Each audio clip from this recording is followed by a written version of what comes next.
Hey everyone, Paul Allen Clifford here, talking about the Pro6 keyboard skin. And some people might be wondering, why is it that I chose the Magic keyboard skin? Why not a wired keyboard? Certainly those would be more reliable, right? Or maybe I would go with the older just regular wireless keyboard that Apple put out, or a generic. Why did I choose the Magic keyboard skin? Well, there's a couple of reasons why. First off, this is the keyboard that comes with the iMac. So if you order an iMac, this is the keyboard you get. So I thought, given that the iMac is one of the better choices for ProPresenter right now, there's a good chance that if you order a new one, you're going to have this, and it'll be pretty easy. Secondly, you can get these used, and so if you want to go for one and you don't want to spend $100 on it, you can get it used. I did the same thing, as you can tell from just a second ago. I had the other one.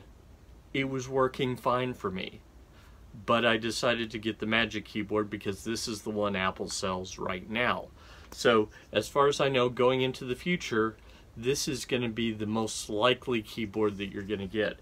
Now there is an extended keyboard, and there have been some requests for that, and I'd love to support it. The problem is that getting these things printed up at the factory, I've got to do 1,000 or 2,000 of them at a time, so I'm starting with one, the most likely one, and then going on from there.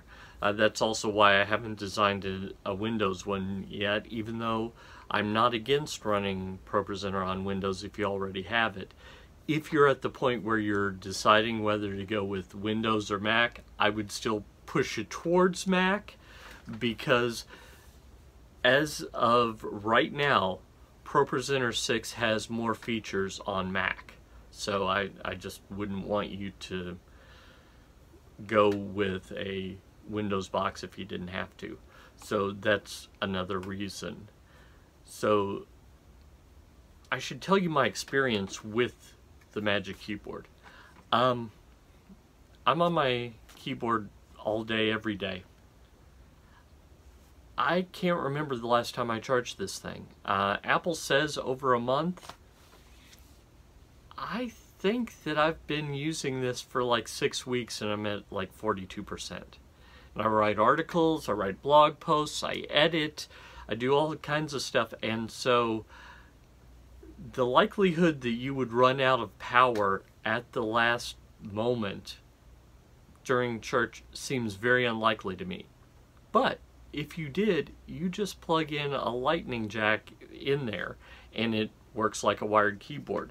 So it doesn't seem to me, in my experience, now I've only had this for a couple of months, but it doesn't seem to me like it's going to be an issue if you're afraid that wireless is bad news, or if you're afraid that it'll run out of power at the last second, or anything like that. So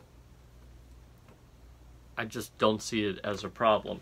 Now, one thing that I do want to talk about, here, let me grab a keyboard skin.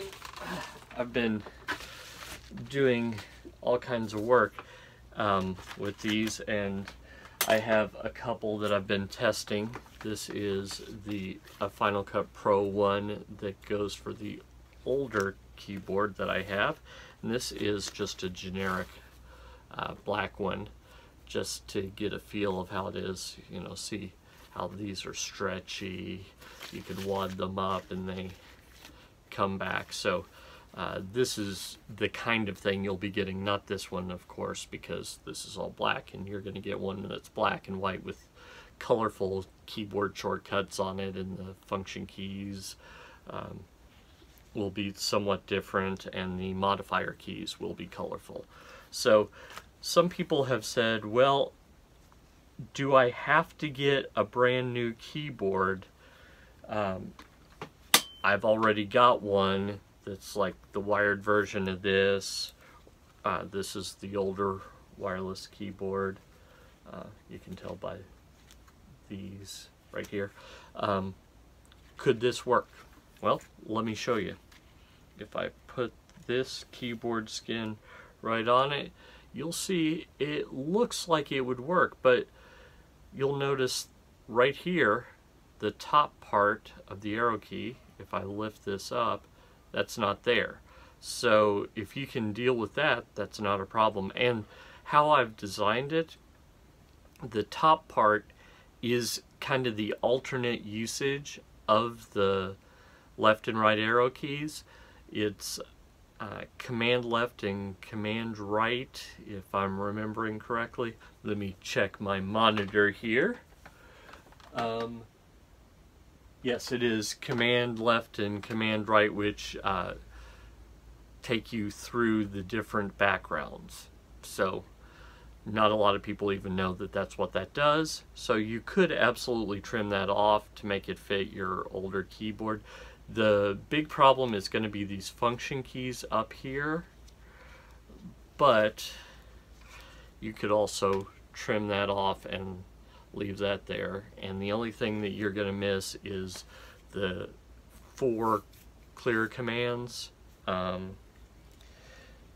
So you'd miss clear all, clear background, clear slides, those kinds of commands. So you could also, by the way, I have a 2015 MacBook Pro here, and it fits absolutely perfectly, except again this top function row. So I could trim that off and now it'll fit perfectly. I mean, the keys are a little shorter, so there's a little bit, but it sits on top of the right keys. So that's another way you could do it. That would also work if you have the touch bar. Obviously, it would actually be preferable if you have the touch bar, because one of the other guys on the ProPresenter users group just got a MacBook Pro with the touch bar, and he's got the clear commands on there saying it on the touch bar.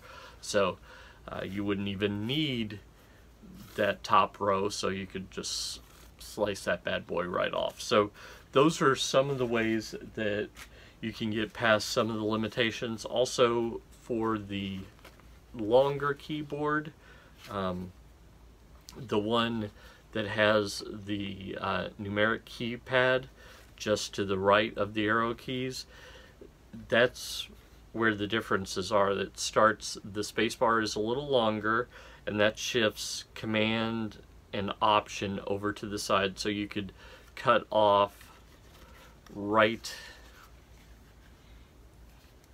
here if you wanted to, and then from there on it would work perfectly fine, and you'd still have these modifier keys on the other side. Or you could cut off the space bar on to the right as you're looking at the keyboard, and that would work as well.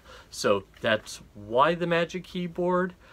That's some ways to alter this keyboard skin, or actually the one that I'm actually working on to get printed up, to make it work in your situation for your church. If you have any questions, don't hesitate to drop me a line, paul@trinitydigitalmedia.com, and also don't hesitate to share the link to the Indiegogo campaign, which once that's over, assuming we get fully funded and I can order them, then I will redirect this link, tdm.fyi/pro6 skin. I'll redirect that to the final place where you can order these. So either way, that'll take you there, whether you're watching this now or later, assuming that this all works, which it's still up in the air. Up to you if you want this or not. So continue to support it if it's something that you do want, like the 26 other people who have, and we've raised over $500 now. So have a good night.